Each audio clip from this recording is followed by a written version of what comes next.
There is one photography location in London which is quite unique because to get the shot, you need to have three things: an ultra wide angle lens, the perfect exposure triangle, and you need to take a ride in a glass lift. So this is the lift behind me. Hopefully the glass is clean. I'm going to be using the Hasselblad XCD 20-35E, and the camera settings are going to be f5, 400th of a second, and ISO 800. So you'll notice from either side you cannot get the correct camera angle to get this shot. You have to be in the glass lift. And we're on the move. I'm focusing on the handrail of the staircase. Oh, that is quick. I'll see if I can grab a shot on the way down.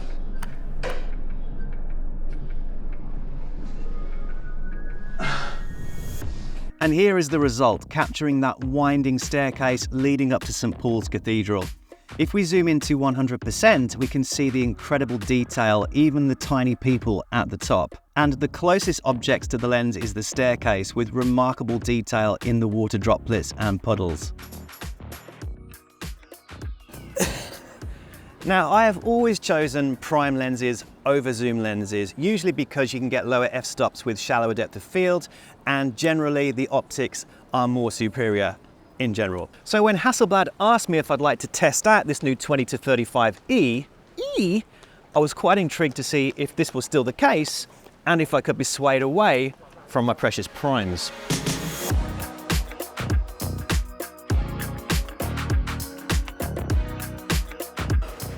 All right, this is pretty abstract, pretty moody. Got a bit of misty rain hitting that tall building. All right, we've got f8. 320th of a second and ISO 400 all the way down to 20 mil, and it does kind of look like we've got a barrel distortion, but actually it's the building that is curved rather than the lens. At 320th of a second, I managed to capture a seagull just passing overhead, which helps to break up that negative space, and the green windows on the left complement the trees on the right.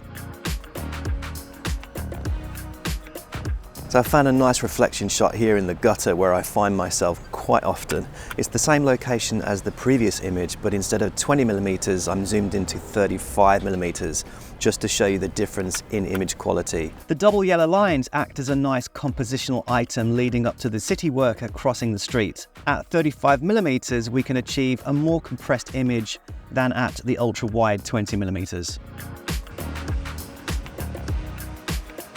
Go on, look at that shot. Yeah, that's pretty cool. Right, let's do it with the Hasselblad though.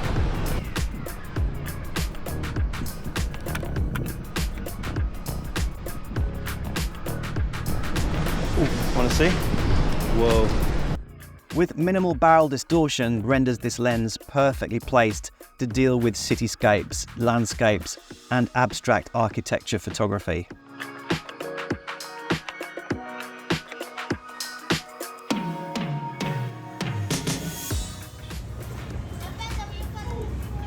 So what I'm trying to do here is get a sharp image from the front of the frame to the back of the frame. So all of this chain work here, all the way to Tower Bridge. So I'm using f16, ISO 200, and 25th of a second should do the trick.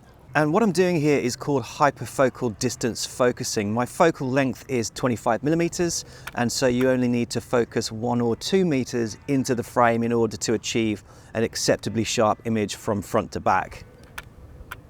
Now, I deliberately left this bottle top in the image to show you exactly how sharp the front of the frame is, and maintaining the focus all the way back to Tower Bridge in the distance. So I found a nice busy street scene here, using spot focus on the floor just about where some of those pedestrians are passing by. It is quite dark, so pushing the ISO high at 1600 because the shutter needs to be around 400th of a second to freeze the motion. Really quite pleased with this image, a nice low angle and a perfectly frozen in time pedestrian with reflections and minimal noise at ISO 1600. 20 to 35 millimeters on medium format, i.e. the X2D camera, will give us a full frame equivalent of 16 to 27 millimeters. So at its widest, we will be comfortably within that ultra wide angle category. The lens does have a variable aperture of f3.2 to 4.5, so you are going to lose about a stop of light, but nothing to worry about on the X2D because the low light performance is incredible.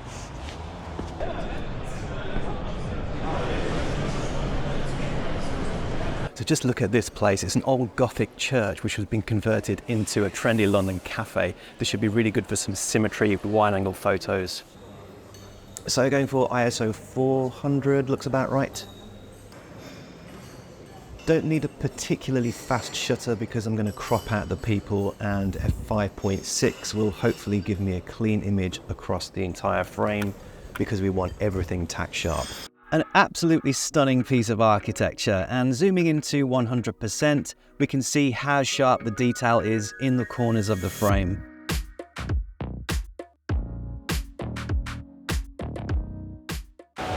So this is the famous Leadenhall Market, hundreds of years old, shot here before, not with this lens. I'm going to use 20mm and f4.5, drag the shutter to 1/4 of a second.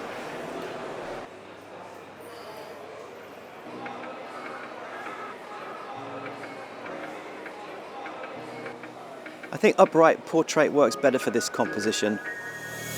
1/4 of a second gives us enough motion blur for the passers-by while maintaining sharp detail in those static objects.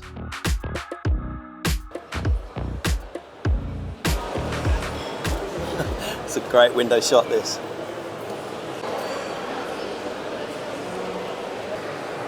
Maybe just do a 35mm.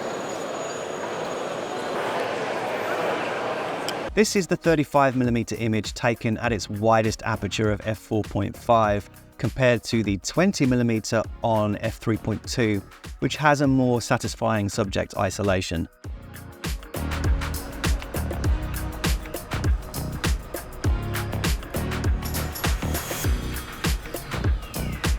Going for a 0.4 of a second handheld long exposure here. If you've seen my videos before, you'll know I absolutely love these kind of shots.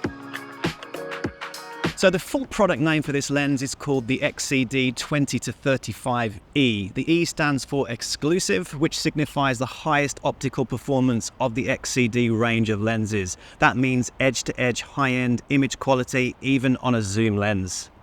And that kind of blows my theory out of the water about prime lenses being optically better. Darn it.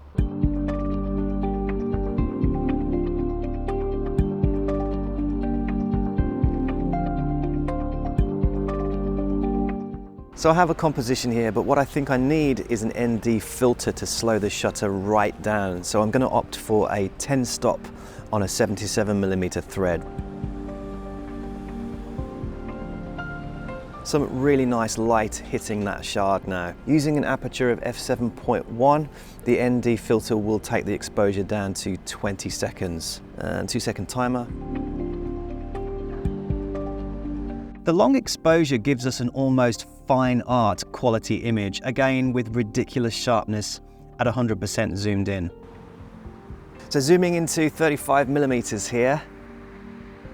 So going to double my exposure time now down to 40 seconds using the same ND filter as before, which will smooth out the river even more than the previous shot and give us a really nice dreamy sky. I much prefer the longer exposure time of 40 seconds and the effect it has on the sky. f8 on both of these images renders the highest possible sharpness available on the Hasselblad lenses. So apart from cityscapes and landscapes, what this lens is also marketed for is environmental portraits, because you have that 20mm or 35 to choose from.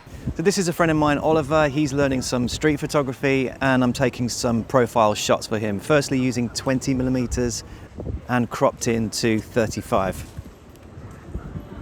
Both images are at f4.5, and because of the massive resolution on the X2D, we can crop all the way in for those social media posts. Found another nice little street scene here near Tower Bridge. I shot this at 1/25 of a second, which gives a nice walking motion blur effect. Aperture of f10 keeps the rest of the scene tack sharp, and if you're interested, there is next to no chromatic aberration on this high performance lens.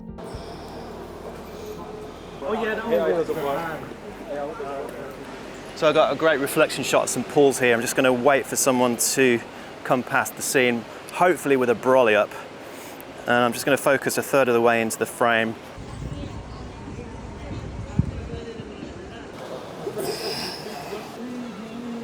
I'm getting wet here. Passerby there. That's nice. Is he clean? Yeah. Zoomed out to 20mm. Camera settings for this were f4, 400th of a second, and ISO 200. So I'm only a couple of feet away from where I took that last image, and this is a World War II war memorial, and it is glistening in this damp weather.